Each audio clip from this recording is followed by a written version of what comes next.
Il y a moi aux histoires. Plus que 3 jours, Fenouil. Une histoire de Brigitte Weniger, illustrée par Eve Tarlette aux éditions Nord-Sud. Fenouil s'est réveillée très tôt ce matin. « Dis, maman, il reste encore combien de jours jusqu'à mon anniversaire ?»« 10, répond maman lapin. « Quoi ? Tant que ça ?» Fenouil n'en peut plus d'attendre. Maman sourit. « Allons, Fenouil, tu me poses cette question chaque jour. Tu es vraiment le petit lapin le plus impatient que j'ai jamais vu. » Fenouil a le cœur qui chatouille. Plus que 6 jours. 5, 4, 3. Ce soir, papa lit à ses enfants le conte du magicien qui exauce les 3 vœux d'un petit lapin. Alors son dernier souhait se réalisa et il rentra chez lui, très heureux. Termine papa. « Ah, c'était bien !» murmure Cajou. « Oui, tu recommences au début ?» demande Fenouil. « Non, pas ce soir, » dit papa. « J'ai encore du travail. » Dommage, ronchonne Fenouil. « Eh bien, si moi je pouvais faire un vœu, je ferais venir quelqu'un qui me raconterait plein d'histoires, tout le temps. » Le lendemain, il pleut si fort que les enfants ne peuvent pas mettre le nez dehors. Ils jouent donc dans leur chambre, mais finissent par trouver le temps long. « Et si on jouait à la balle ?» propose Capucine. « Non, pas dans la maison, on n'a pas le droit, » dit Cerfeuil. « Jouer à casse-casse !» couine la petite Églantine. Ils se cachent plusieurs fois, puis recommencent à tourner en rond. Fenouil pousse un gros soupir en regardant la pluie qui tombe. « Eh bien, si moi je pouvais faire un vœu, je ferais venir quelqu'un qui connaîtrait plein de jeux rigolos. » Le jour suivant, Fenouil cherche quelqu'un avec qui jouer. Mais personne n'a le temps, tout le monde est occupé à préparer la fête. Ça lui fait plaisir, bien sûr, mais il s'ennuie tout seul.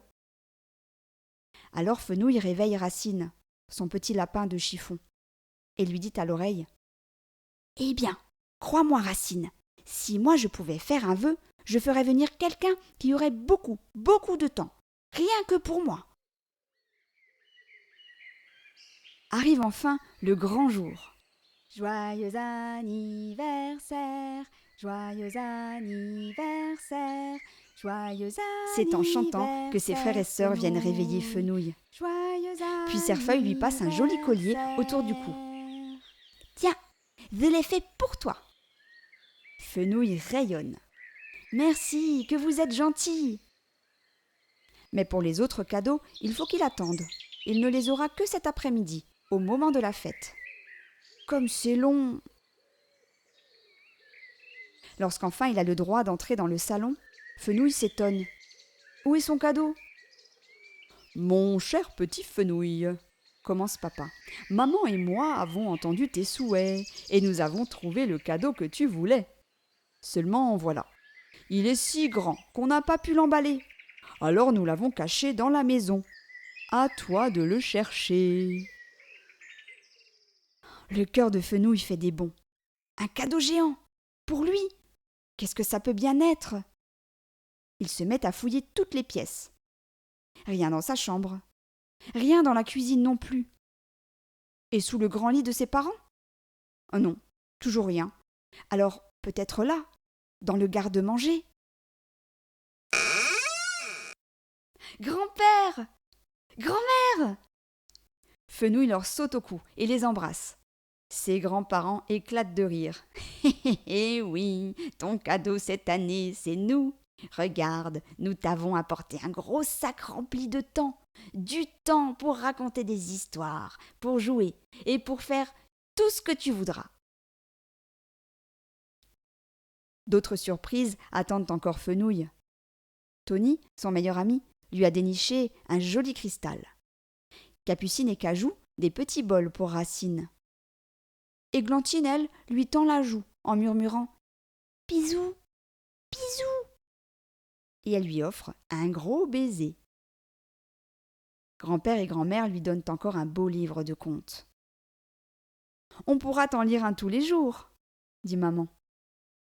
Et qu'est-ce qu'on fera quand on les aura tous lus, demande Fenouil. Papa éclate de rire. Eh bien, on recommencera au début. Bon, maintenant, j'ai envie de m'amuser un peu, dit grand-mère. Vous savez à quoi on jouait dans le temps ? Et tous ensemble, ils se mettent à jouer à pigeon-vol, à saute-lapin et à chat perché, jusqu'à ce que maman les appelle pour manger le gâteau. Après le goûter, ils recommencent de plus belle. Fenouil perd 3 fois de suite aux devinettes, mais aujourd'hui, il donne sa langue au chat avec plaisir.